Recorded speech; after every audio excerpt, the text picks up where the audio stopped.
You might already be a Canadian and not even know it.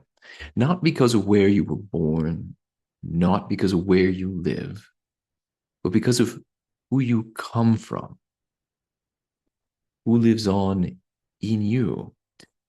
And that's the part that most people up till now have completely missed. And here's the only thing that matters with that is that it doesn't matter what you think your ancestry is.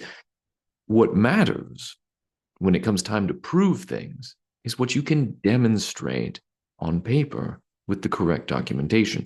In this video, I'll show you the one thing that actually determines whether your Canadian lineage holds up or it falls apart. When people start looking to Canadian ancestry, they tend to focus on the wrong question. They ask, was my great great grandparent a Canadian? Or does my family come from Canada? Important as that might be, it's not the real question. The real question is, can you prove a clear documented line from a Canadian ancestor all the way down from them to you? Because in genealogy,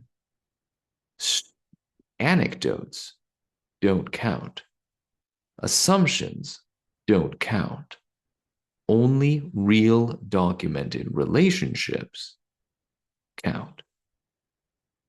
I'm Dr. Mikael, and I am Canadian by descent, and you might be too. I'm a professional researcher specializing in historical document analysis.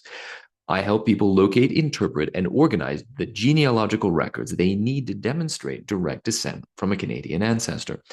Please note that I'm not a lawyer nor an immigration consultant. Nothing I provide is meant to be construed as legal advice. I don't provide any advice on legal proceedings or applications relating to citizenship procedures. I am a professional genealogist and historian who can help you with the research and compilation of the genealogical records you need with less hassle, more clarity, and peace of mind. So here it is, stripped down. What matters in genealogy is a continuous documented chain of descent, genealogically speaking. There's a lot more to fill in with the details of the actual persons who lived these lives that you're descended from, these dreams and hopes and striving on the part of your grandparents, great grandparents, and so on, that brought to fruition your very existence. But that's a subject for another video, a series of videos on the stories that they lived. But for now, let's focus on what we can demonstrate for practical purposes. So, a continuous documented chain of descent.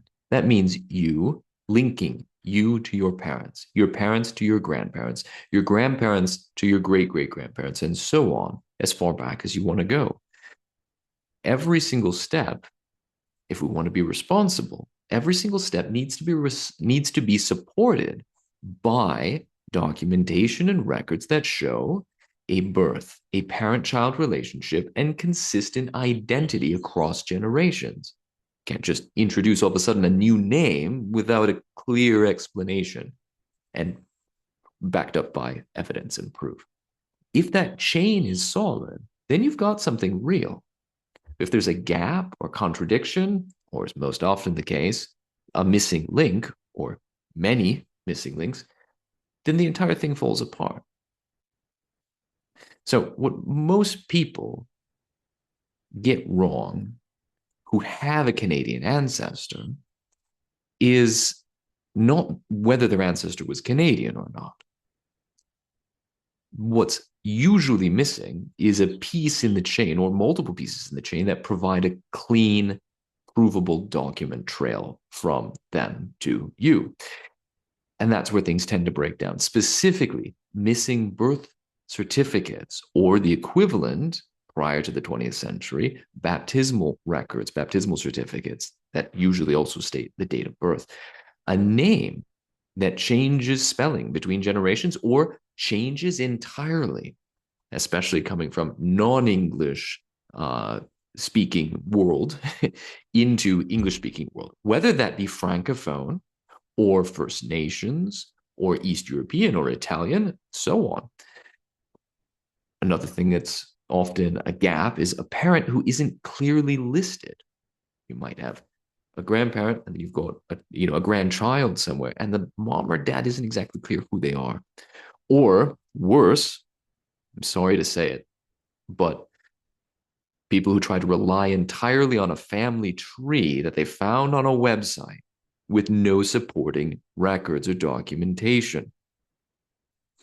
A family tree is a clue, a very important clue that can point you in the right direction, but it's not proof.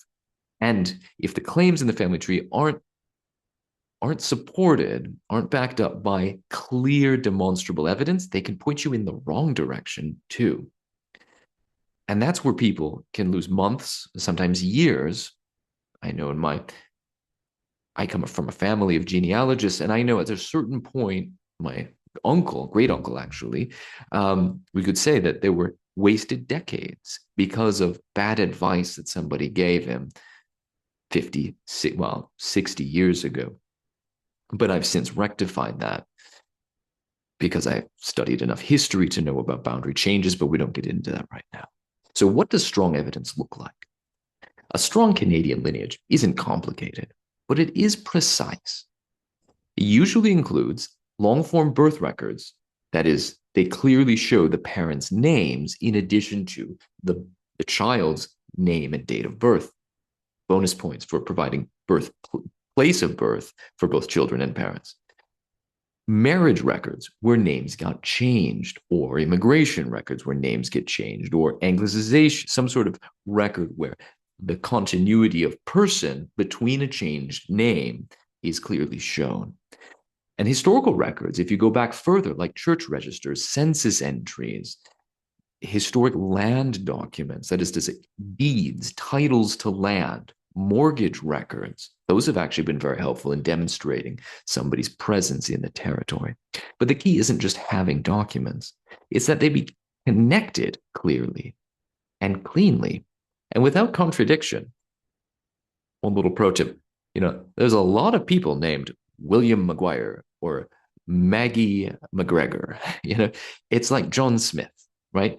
Or Jean Faber, right? You've got a lot of people with the same name, maybe even living in the same town, or even part of the same family. So think cousins who have the exact same name. It's easy to get mixed up on things, and that's often where contradictions come from. But think of this like a solid chain.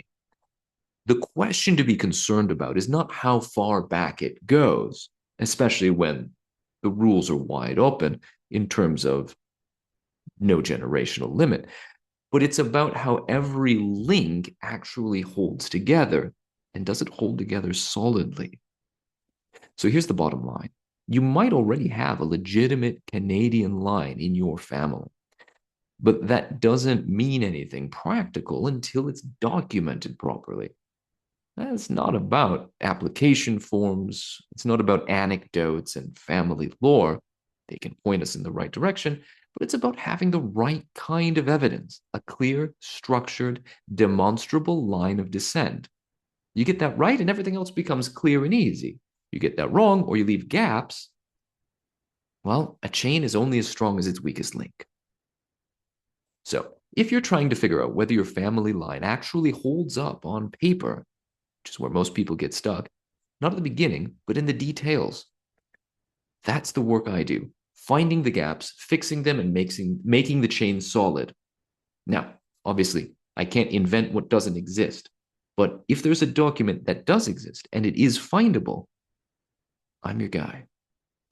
Now, that's it in plain English. No complicated legal talk, just the simple reality of how to demonstrate a clear genealogical line of descent. Thank you for watching. If this applies to you or someone you know, please share this video with them and click the link to see how I can help you or them, and let's be in touch.